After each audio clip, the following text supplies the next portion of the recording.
Influenced by the culinary traditions of its neighbours, Thai cuisine is a melting pot of ideas adopted from Burma and Laos to the north, Cambodia and Vietnam to the east, and Malaysia to the south. Dishes are lightly prepared with strong aromatic ingredients, and every meal adheres to the philosophy of balancing the 5 fundamental flavours of heat, sour, sweet, salty and bitter. Join us as we explore the classic dishes, unique tastes and the diversely exotic cultural flavours of Thailand.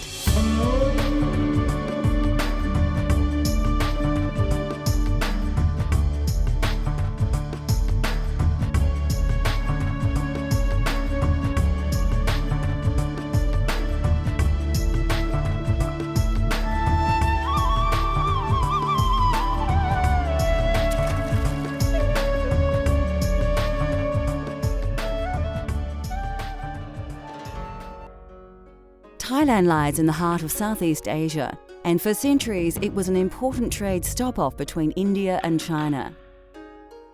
Throughout its rich history, Thailand has been shaped by the cultural influences of its neighbours and trading partners.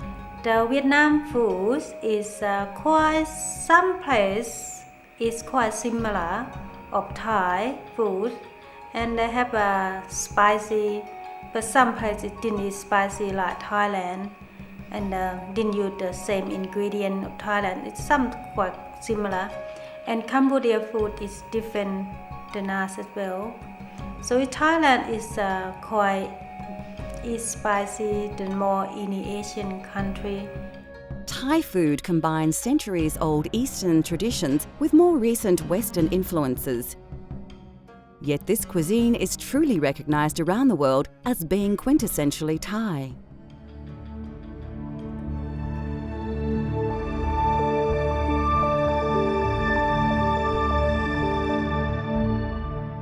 Thais use an abundance of aromatic herbs and spices to add intense flavours and tastes to their meals.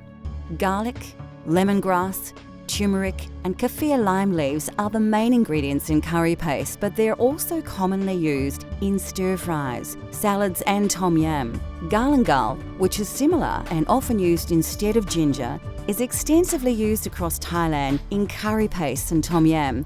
Thais often add young ginger to their soup or to brew a refreshing tea. As ginger and galangal roots age, their flavour intensifies, but their flesh becomes more fibrous. Krachai, commonly known as finger root or Chinese ginger, is often included in curry pastes or finely sliced and added to stir-fries. In the West, fresh krachai can be hard to find, and it is often only available pickled or frozen. Thai basil, which is stronger in taste than the Italian variety, can be identified by its darker leaves and purple flowers and stems. Considered to have a subtle licorice or mint flavour, this sweet basil is used in many Thai dishes. Another fragrant herb with many uses is coriander. The leaves can be used as an ingredient and garnish, while the stalks are often ground into curry pastes and sauces. Thai cuisine is well known for being spicy. Chili is of course widely used throughout the region and was introduced by Portuguese missionaries only in the 17th century. Generally, the smaller chilies are the hottest, with the tiny red bird's eye chilies, also sometimes referred to as Thai dragon chili, being the hottest of them all. Long red, green and yellow chilies are generally sliced and added to stir-fries, salads and curry paste, with the green variety tending to be milder than the red. To create authentic tasting Thai curries, first you need to create a fresh curry paste to use as your flavour base in your curry dishes. We are going to show you the secret of an authentic red curry paste. If we make curry paste in Thailand, it's really easy. More the country people is make their own curry paste every day. But in the Bangkok people, sometimes they buy it from the market. It's already made. But it's more the kitchen. Nearly every kitchen, if they do their own curry paste. In Thailand, it's easy to find a herb for doing curry paste.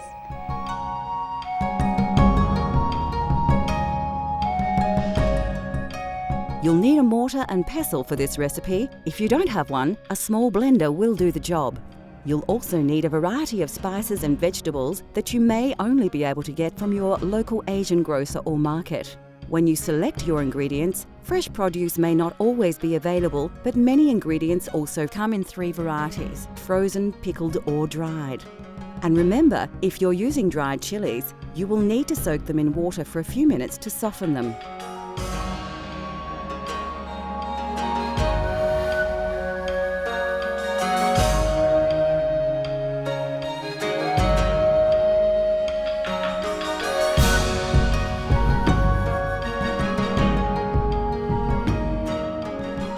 Firstly, finely slice your lemongrass stalk. Take care to cut it as small as possible so it grinds well in the mortar and pestle. Do the same with the galangal, again slicing as finely. Depending on the size of your root, you may not need it all. Add about a teaspoon to your mortar. Chop the krachai into small pieces. We are using krachai that is frozen, so it's quite soft now that it's thawed. If you have access to fresh, you may need to chop in finer. Carefully slice the zest off the kaffir lime, then dice it finely.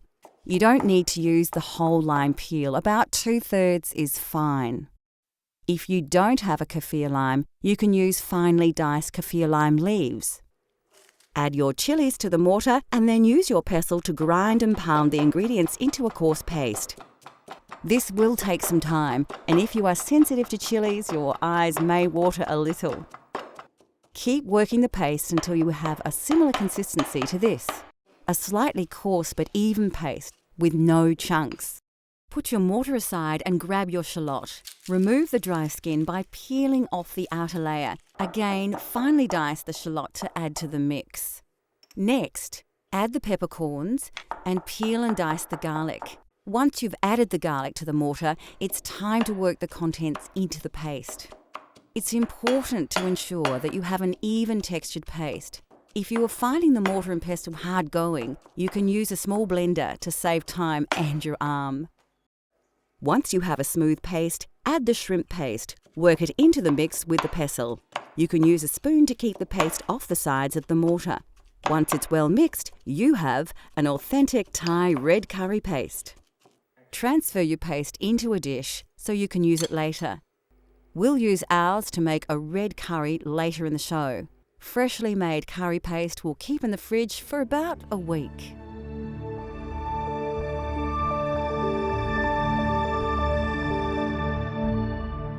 Like any cuisine, there is a wide and varied range of condiments and sauces that can greatly influence the taste of any dish. One of the most important ingredients in Thai culinary culture is fish sauce, a salty and intensely flavoured sauce derived from fermented fish, salt and water. Other condiments include soy sauce, lime paste, shrimp paste, vinegar, peanuts and various dried and pickled produce. Dried shrimp and shrimp paste, pickled fish and chilies, even pickled peppercorns may seem unusual and exotic to Western tastes, but are commonly found in popular Thai dishes.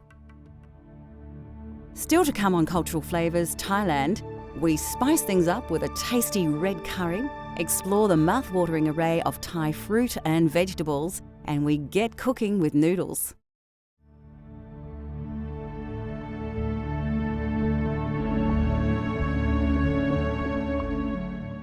Rice is the staple grain of Thailand, and the fragrant and indigenous jasmine rice grows in abundance throughout the Central Plains.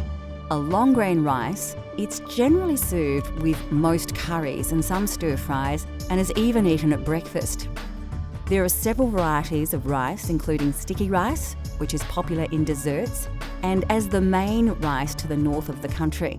Black sticky rice, or wild rice, is also a popular dessert rice.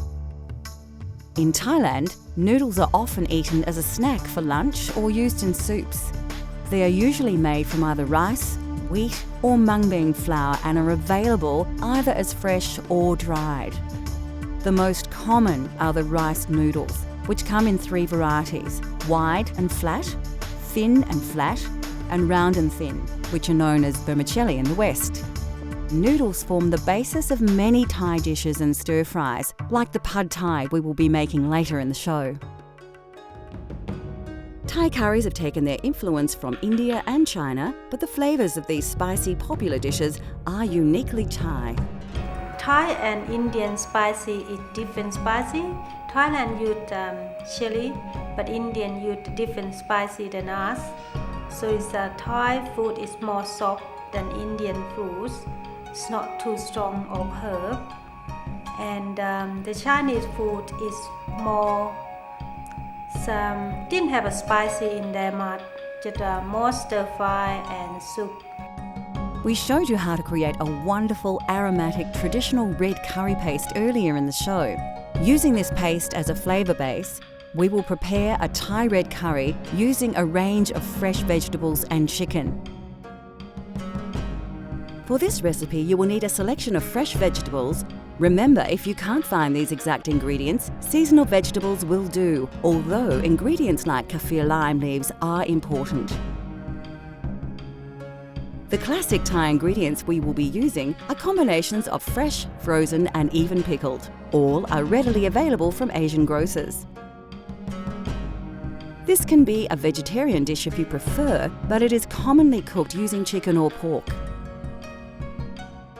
Of course, you'll need a couple of tablespoons of the authentic red curry paste, and the meal is generally served with jasmine rice.